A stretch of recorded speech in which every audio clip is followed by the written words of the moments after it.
अस्सलाम वालेकुम। यू पंजाब से आपका होस्ट चौधरी मोहम्मद शफीक आपकी खिदमत में हाज़िर है। नाज़रीन, हम इस टाइम थाने के बाहर मौजूद हैं और आज आपको एक ऐसी स्टोरी बताने लगे हैं कि एक नौजवान ने, तायाजाद ने अपने चचे के बेटे को इसलिए ज़िबा कर दिया कि उसके वालिद ने अपनी बेटी का रिश्ता काशिफ नामी नौजवान को नहीं दिया। आइए उस नौजवान से जानते हैं कि तूने इस छोटे से 9 साला मासूम बेटे को, अपने कज़न को क्यों कत्ल किया।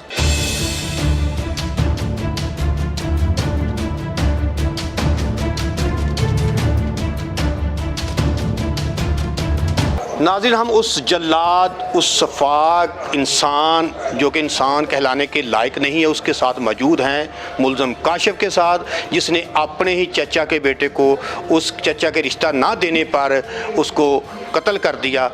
उससे जानते हैं उसने ऐसा क्यों किया। तुम्हारा नाम क्या है? काशिफ। कहाँ के रहने वाले हो? कोटदादरी। तूने कत्ल क्यों किया अपने कज़न को? रिश्ता नहीं देंदे तां ज मारे हैं। रिश्ता किहदा नहीं देंदे? उन्हें भैन दा।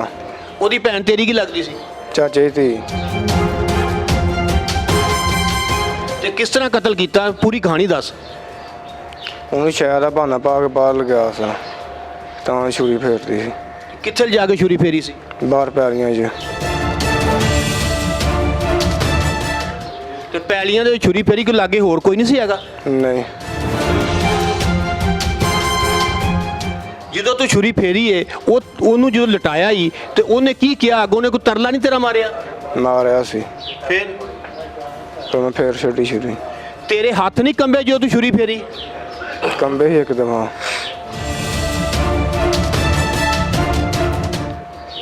ਫਿਰ ਫੇਰਤੀ ਮੈਂ। ਅੱਛਾ, ਜਦੋਂ ਤੜਪਿਆ ਸੀਗਾ ਉਦੋਂ ਤੂੰ ਕੀ ਕੀਤਾ? ਨੱਸ ਗਿਆ ਹਾਂ ਮੈਂ ਫੇਰ ਕੇ। ਛੁਰੀ ਫੇਰ ਕੇ ਨੱਸ ਗਿਆ ਸਾਂ ਤੇ ਫਿਰ ਤੂੰ ਉਹਨਾਂ ਦੇ ਨਾਲ ਮੁਲਜ਼ਮ ਨੂੰ ਲੱਭਦਾ ਰਿਹਾ? ਹਾਂਜੀ। ਉਹਨਾਂ ਦੇ ਨਾਲ ਰੋਂਦਾ ਪਿੱਟਦਾ ਰਿਹਾ? ਜੀ। ਕਿਉਂ? ਕਿਸੇ ਸ਼ੱਕ ਨਾ ਹੋਵੇ। ਤੇ ਪੁਲਿਸ ਨੂੰ ਫਿਰ ਸ਼ੱਕ ਕਿੱਦਾਂ ਹੋਇਆ? ਉਹਨੇ ਚਾਚੇ ਨੂੰ ਪਤਾ ਲੱਗ ਗਿਆ ਸੀ। ਕਿਸ ਤਰ੍ਹਾਂ ਪਤਾ ਲੱਗ ਗਿਆ ਸੀ? ਉਹਨਾਂ 2-3 ਦਿਨ ਮੈਂ ਪਿੰਡ ਗਿਆ ਸਨ ਤਾਂ ਸ਼ੱਕ ਹੋਇਆ। ਜਦੋਂ ਤੂੰ ਕਤਲ ਕਰ ਲਿਆ ਉਹਦੀ ਮਾਂ ਤੜਪੀ ਤੇ ਹੋਏਗੀ, ਉਹਦੀਆਂ ਭੈਣਾਂ 6 ਭੈਣਾਂ ਦੇ 2 ਭਾਈ ਸਨ, ਇੱਕ ਤੂੰ ਕਤਲ ਕਰਤਾ, ਇੱਕ ਪਿੱਛੇ ਛੋਟਾ ਭਾਈ ਏ, ਤੇ ਤੈਨੂੰ ਖੁਦਾ ਦਾ ਖੌਫ ਨਹੀਂ ਆਇਆ? ਆਇਆ ਸੀ। ਤੇ ਫਿਰ ਕਤਲ ਕਿਉਂ ਕੀਤਾ? ਬਸ ਗਲਤੀ ਹੋ ਗਈ ਸੀ। ਇਹ ਗਲਤੀ ਕਿ ਇਹ ਚਿੜੀ ਮਾਰੀ, ਇਹ ਗਲਤੀ ਹੋ ਗਈ ਸੀ? ਬਸ ਜੋ ਸੀ ਆਪ ਭੁਗਤਣ ਦਿਆ ਹੋਵੇ। ਉਹਦੀ ਮਾਂ ਕਿਸ ਤਰ੍ਹਾਂ ਤੜਪਦੀ ਹੋਏਗੀ? ਹੁਣ ਨਹੀਂ ਹੁੰਦੀ, ਮੈਨੂੰ ਪਤਾ ਸਾਰਾ ਕੁਛ ਹੁੰਦਾ ਹੁਣ ਮਗਰ।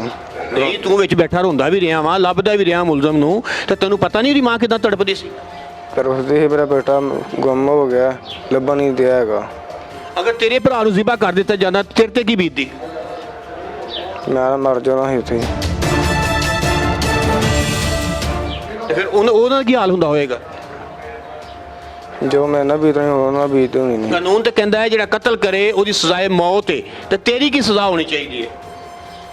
ਬਸ ਇਹ ਜੇਲ੍ਹ ਸਿਆ ਭੁਗਤਾ ਰਹਿਣਾ। ਤੇ ਤੈਨੂੰ ਫਾਂਸੀ ਦੇਣੀ ਚਾਹੀਦੀ ਵੈਸੇ? ਨਹੀਂ। ਅੱਛਾ, ਇੱਕ ਬੰਦਾ ਕਤਲ ਕਰਤਾ, ਬੱਚਾ ਕਤਲ ਕਰਤਾ, ਚਾਚੇ ਦਾ ਬੇਟਾ ਕਤਲ ਕਰਤਾ, ਉਹਨੂੰ ਕਤਲ ਕਰਤਾ, ਉਹਨੂੰ ਤੂੰ ਮੌਤ ਦੇ ਦਿੱਤੀ ਏ, ਤੇ ਖੁਦ ਵਾਸਤੇ ਕਹਿੰਦਾ ਨਹੀਂ ਮੈਨੂੰ ਸਜ਼ਾ ਮਿਲਣੀ ਚਾਹੀਦੀ। ਬਸ ਹੁਣ ਗਲਤੀ ਹੋ ਗਈ ਜਿਹੜੀ ਹੋਣੀ ਸੀ। ਤੇ ਉਹਨੂੰ ਜ਼ਿਬਾ ਕਾਹਦੇ ਨਾਲ ਕੀਤਾ ਸੀ? ਛੁਰੀ ਨਾਲ। ਤੇ ਛੁਰੀ ਕਿੱਥੇ ਵੇ? ਛੁਰੀ ਪੇਸ਼ ਕਰਵਾਤੀ। ਛੁਰੀ ਲਈ ਕਿੱਥੋਂ ਸੀ? ਘਰੋਂ ਲਈ ਸੀ। ਤੇ ਘਰ ਏਡੀ ਵੱਡੀ ਛੁਰੀ ਤੇਰੇ ਕੀ ਕਰਦੀ ਪਈ ਸੀ? ਕੁਰਬਾਨੀ ਵਾਲੀ ਪਈ ਸੀ। ਯਾਨੀ ਕਿ ਕੁਰਬਾਨੀ ਵਾਸਤੇ ਛੁਰੀ ਰੱਖੀ ਸੀਗੀ, ਉਹ ਛੁਰੀ ਲੈ ਕੇ ਤੂੰ ਆਪਣੇ ਚਾਚੇ ਦਾ ਬੇਟਾ ਕਤਲ ਕੀਤਾ? ਜੀ। ਉਹ ਮਾਸੂਮ ਜਾਨ, ਛੋਟਾ ਜਿਹਾ ਬੱਚਾ, 9 ਸਾਲ ਉਹਦੀ ਉਮਰ, ਤੈਨੂੰ ਗੈਰਤ ਨਹੀਂ ਆਈ?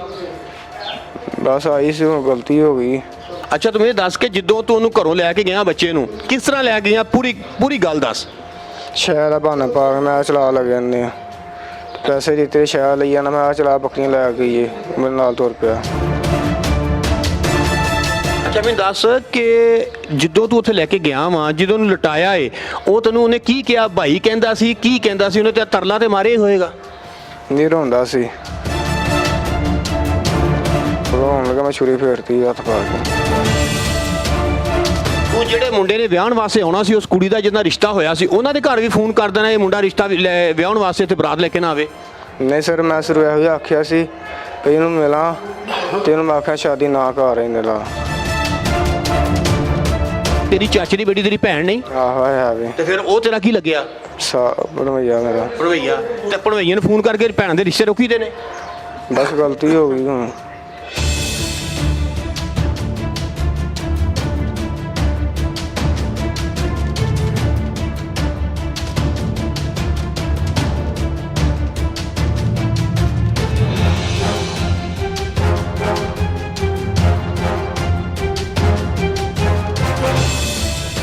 नाज़रीन, मकतूल हसनैन जिसको कि उसके ही कज़न ने छुरी से ज़िबा कर दिया, उस बच्चे की वालदा के साथ मौजूद हैं। उससे जानते हैं कि उसका इस बारे में क्या कहना है। अस्सलाम वालेकुम। वालेकुम सलाम। अच्छा, ਤੁਸੀਂ ਕੀ ਕਹਿਣਾ ਚਾਹੁੰਦੇ ਹੋ? ਤੁਹਾਡੇ ਬੱਚੇ ਨੂੰ ਕਿਉਂ ਕਤਲ ਕੀਤਾ ਗਿਆ ਤੇ ਤੁਸੀਂ ਇਹਦੇ ਬਾਰੇ ਕੀ ਕਹਿਣਾ ਚਾਹੁੰਦੇ ਹੋ? ਉਹ ਛੁਰੀ ਚੱਲੇ ਉਹਦੇ ਗਰਦਨ ਤੇ। ਤੁਸੀਂ ਕੀ ਚਾਹੁੰਦੇ ਹੋ ਕਿ ਜਿਸ ਤਰ੍ਹਾਂ ਤੁਹਾਡੇ ਬੱਚੇ ਨੂੰ ਕਤਲ ਕੀਤਾ ਗਿਆ ਉਸੇ ਤਰ੍ਹਾਂ ਹੀ? ਉਸੇ ਤਰ੍ਹਾਂ ਹੀ ਆਵੇ, ਮੈਨੂੰ ਫਿਰ ਪਤਾ ਲੱਗਣਾ। ਉਥੋਂ ਮੰਜੀ ਉਹਦੀ ਫੇਰ ਘਰ ਆਵੇ,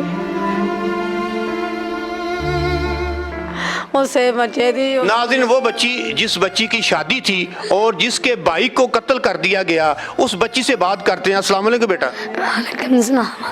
तू की कहना चाहनी मेरी बेटी? ਉਹਨੂੰ ਸਜ਼ਾਏ ਮੌਤ ਆ। ਜਿੱਥੇ ਮੇਰੇ ਭਾਈ ਨੂੰ ਕੀਤਾ ਸੀ ਕਤਲ, ਉੱਥੇ ਆਪ ਹੋਵੇ, ਮੈਂ ਅੱਗੇ ਵੇਖਾਂ। ਭਾਈ ਬਣਾਇਆ ਸੀ ਉਹਨੂੰ ਮੈਂ। ਭਾਈ ਸਾਡੇ ਘਰ ਹੁੰਦਾ ਸੀ, ਭਾਈ ਭਾਈ ਆਂਦੀ ਸਾਂ। ਉਹਨੇ ਸਾਡੇ ਘਰ ਨੂੰ, ਮੇਰੇ ਭਾਈ ਨੂੰ ਕਤਲ ਕਰ ਦਿੱਤਾ। बेटा मैंने ये दस के तू की चाहनी आ कि तेरे भाई नाल जो कीता गया वा, जो सलूक कीता गया? ਹਾਂਜੀ ਹਾਂਜੀ, ਕਤਲ ਹੋਵੇ ਉਸੇ ਜਗ੍ਹਾ ਤੇ ਹੋਵੇ। ਹਾਂਜੀ ਹੋਵੇ, ਉਹ ਛੁਰੀ ਵੱਜੀ ਉਹਨੂੰ। ਮੇਰੇ ਦੋਸਤ ਭਾਈ ਦੁਨੀਆ ਦਾ ਸੀ, ਸੁੱਕਣਾ ਨਾ ਲਏ ਸੀ। ਮੈਂ ਆਪਣੇ ਭਾਈ ਨੂੰ ਸਕੂਲੇ ਤਿਆਰ ਕਰਕੇ ਘੱਲਦੀ ਹੁੰਦੀ ਸਾਂ। ਮੇਰੇ ਨਾਲ ਰਾਤ ਸੁੱਤਾ ਸੀ ਜਦੋਂ ਜੇ ਰਾਤ ਕਤਲ ਹੋਇਆ ਵਾ। ਸਾਨੂੰ ਇਨਸਾਫ ਚਾਹੀਦਾ। ਉਸੇ ਜਗ੍ਹਾ ਤੇ ਮੇਰਾ ਭਾਈ ਹਾਂਜੀ ਹੋਵੇ, ਉਹੀ ਹੋਵੇ ਮੁੰਡਾ, ਇੰਝ ਹੀ ਹੋਵੇ। मासूम हसनैन जो कि इस दुनिया में तो ना रहा, उसका वालिद हमारे साथ मौजूद है। उससे जानते हैं कि उसका इस बारे में क्या कहना। अस्सलाम वालेकुम। वालेकुम सलाम रहमतुल्लाहि व बरकातुहू। जिसने मेरे बेटे को, काशिफ ने कत्ल किया ना हसनैन अली को, उसको गर्दन पर छुरी उस जगह पर चलाई जावे, उन्हें कत्ल किया जावे। तानू ताड़ा बेटा याद ते आंदा होएगा? मैं, मेरा बेटा, मेरिया डाडा निकल गया। मैं मनता नाल दो पुत्र ले की केड़े दरबारां दे सुख गए ले। बड़ी जालम छुरी सी जेड़े मेरे पुत्र दी गर्दन ते चली।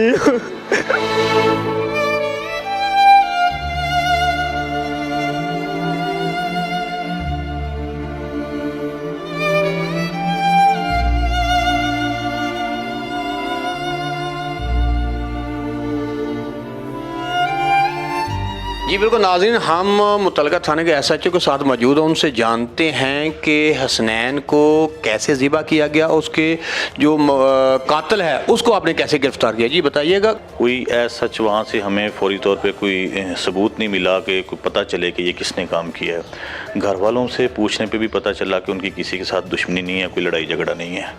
इनका करीबी रिश्तेदार ही है जिसने पहले इस लड़की से शादी की, जो है ना, ख्वाहिश का इजहार किया था, लेकिन फैमिली ने वो हाँ ना की और इस लड़की की शादी कहीं और तय कर दी। फिर लामौला में थोड़ा सा शक गुजरा कि कहीं इसी किस्म की कोई रकाबत में कोई हरकत ना की हो उस बंदे ने। जब उसके बारे में हमें इंफॉर्मेशन हमने कलेक्ट की तो पता चला कि वो वहीं पे मौजूद है और बच्चे की वालदा और बहनों के साथ ही मिल के वहाँ ज़ारो कतार रो रहा है। अब ऐसी सूरत हाल में उसको वहाँ से निकालना, इंटेरोगेट करना, ये तकरीबन नामुमकिन बात थी, लेकिन बड़े तरीके से इस चीज़ को मैनेज किया गया। उसका इंटरव्यू किया गया साइड पे ले जाके, तो उसके कुछ बयानात में हमें कुछ थोड़ा सा शुक व शुबहात मिले, जिसको हमने फर्दर प्रॉपर इंटेरोगेशन पे वो बंदा ब्रेकआउट हो गया, ब्रेक हुआ तो उसने बताया कि इसने ये शादी रुकवाने के लिए इस छोटे बच्चे को जो है ना वो कत्ल किया है, क्योंकि वो इसकी बहन के साथ शादी करना चाहता था और उसके वालिदैन ने हाँ नहीं की थी, और वो इस रकाबत में आके, इस गुस्से में आके उसने इस शादी को रुकवाने के लिए ये इंतहाई कदम उठाया। और वालिदैन को पता ही नहीं है कि बच्चा कहाँ है। वो 2-3 घंटे के बाद उनको पता चला, जब किसी ने वो डेड बॉडी देखी है तो फिर उनको पता चला कि हमारा बच्चा है। तो हम यही मैसेज देते हैं कि ज़्यादा से ज़्यादा अपने बच्चों की निगरानी रखें और अपनी नज़रों के सामने रखें छोटे बच्चों को।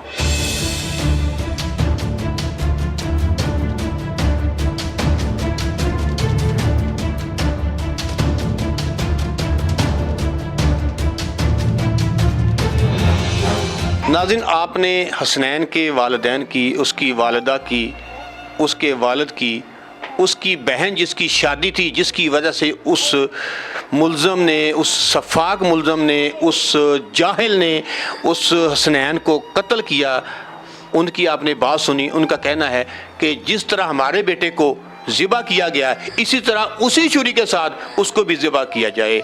यू पंजाब के साथ चौधरी मोहम्मद शफीक को इजाज़त दीजिए। अल्लाह हाफिज़।